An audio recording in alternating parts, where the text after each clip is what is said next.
from every one of the beaches that they landed on and took it home with them, because that was it. That was the evidence that these things took place. You know, somebody, my other half, was telling me that someone she knew came back actually from Auschwitz just about 2 or 3 weeks ago, and said that actually the experience was actually spoilt by the number of tourists that were there, the number of coaches of people that were turning up to see all these things. Sitting down with packed lunches. Unbelievable. Taking photographs of each other with their arms around each other. That's right. I mean, you know, we were here. And there's stuff still there. The suitcases are all still there with names chalked on them, and there's all stuff. But, you know, okay, that's what we've been told took place there. That's what's been written in the books. But who put them there?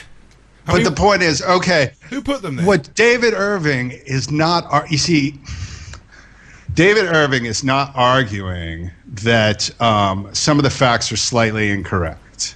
What David Irving is going ahead and arguing is that the Holocaust never happened. And all, you know, the fact that all I've got to interrupt you, Fat. I've got to interrupt you. I don't believe he is saying that. But I want to know what he is saying. Yeah, and the only way I'm going to find out what the fuck he is saying is if we allow him to say what he's saying. And I trust you, and I trust the guys here, and I trust the rest of the contributors to this show, and I actually trust the planet Earth. I trust everybody on Earth, apart from 1 or 2 nutcases who are already Nazis, to be able to make an intelligent decision about whether he's asking some sensible questions. I don't know what the man's voice sounds like. Nor do you. Well, I mean, if you're, you know, I can honestly say, you know, I can't sit here and argue about David Irving because, like what I told you, I disagree with sending him to jail for anything that he says. I don't see what he has. You would have to make the argument to me as to what he's saying, and supposing that's different than anything that disproves anything that I know now. Supposing I was now going to make this argument to you here on Play Radio UK live, and Tommy said, "No, Marcus, I'm not going to allow you to say that." That's what we're talking about here. That's the principle we're talking about here. Yep. Tommy would then be oppressing me again. Oh, Marcus. Again, which I usually do so subtly, he doesn't know it. Yeah. That's what he thinks, you see, but I know. Steve, I'll tell you the one thing that I've often wondered about the Holocaust, which if it took place at all, even in a very small, scaled-down way, which is actually what David Irving is saying, and he's also saying that Hitler didn't really know much about what was going on, and that's another thing. But do you know the one thing that's always crossed my mind whenever there is a series of public events reminding us about the Holocaust is the sheer number of Auschwitz survivors who they get into the studios and who you read being interviewed in the newspapers and who you see speaking at the United Nations. If that was such an extermination camp, I'm astonished that so many people, Jews, spent the entire war at Auschwitz and were allowed to live by the Nazis when they vacated the place.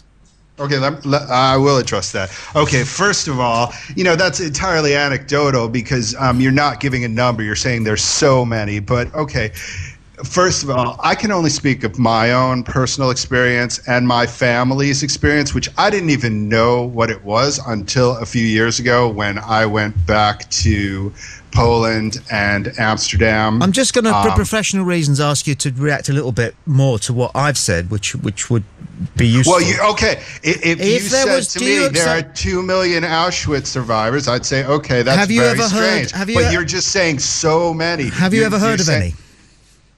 Have I ever heard of anyone surviving Auschwitz? Yeah. Yes, but how can they do that? How can they do that? How can you be a Jew who survives the entire war at an extermination camp and be allowed to live afterwards by the people who apparently carried out humanity's greatest crime? Wouldn't they have been shot as potential witnesses? How can you be an Auschwitz survivor and you've admitted that you know that there is one?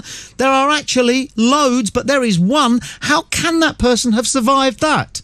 Steve? Okay, well, I think you have a very narrow view of what history's greatest crime is. No, just tell me how the fuck the person could have survived. How the fuck a Jewish person could have survived 5 years at an extermination camp where millions of other Jews were being exterminated, and then after the war, when the Germans left Auschwitz, knowing that what we are going to be told is that it was the scene of the greatest crime humanity's ever committed, they went, well, we'll just leave these people here. They will be able to point the finger at us. They will be able to tell the world what went on here. But, we'll grow moustaches. For fuck's sake, Steve, explain. How did they survive? I'm going to explain. I'm going to explain. First of all, it wasn't... how many people are you saying... it's claimed were exterminated in the camps by mass extermination, or people who died of disease in the camps?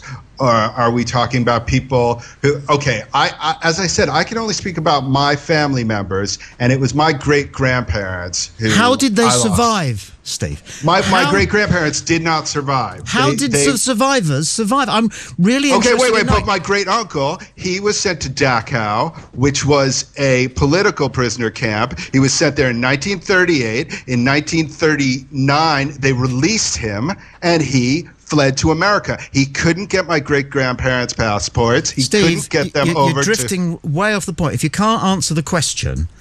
Well, then just agree that you can't answer the question. I'm not entirely sure what your question is. Oh, for goodness sake. No, you've got to go away now. That's ridiculous. I'm sorry. Does anybody on planet Earth not know what my question is? Yes. The question is, how did they survive in such a ruthless extermination camp? How did a person survive? Yeah, how did for 5 years? There are people who said, I was in Auschwitz.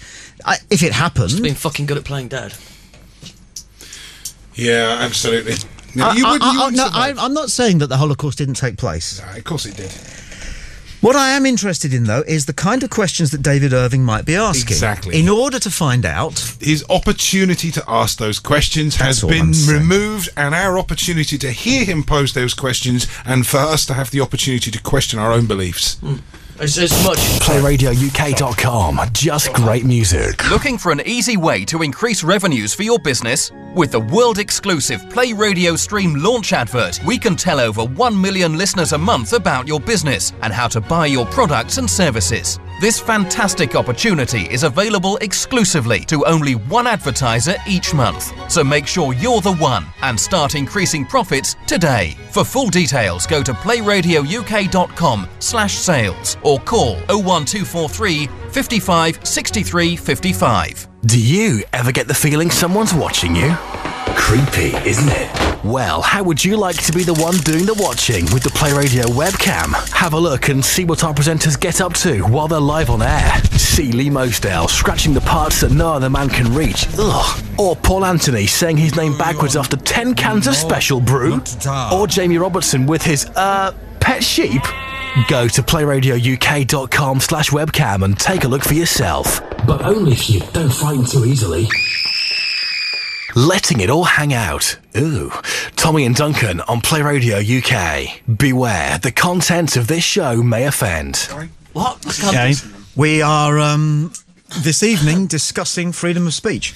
We have with us at the Play Radio Sunday Night Show studio the network manager Marcus. Stuart's here, of course, and so is Matt. I'm Tom.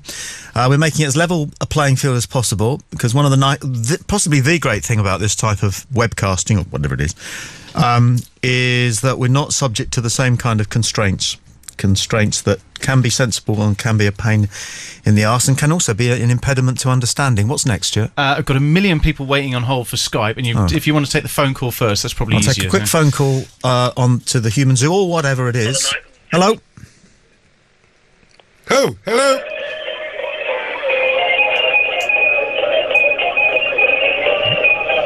Stuart, you're good at these.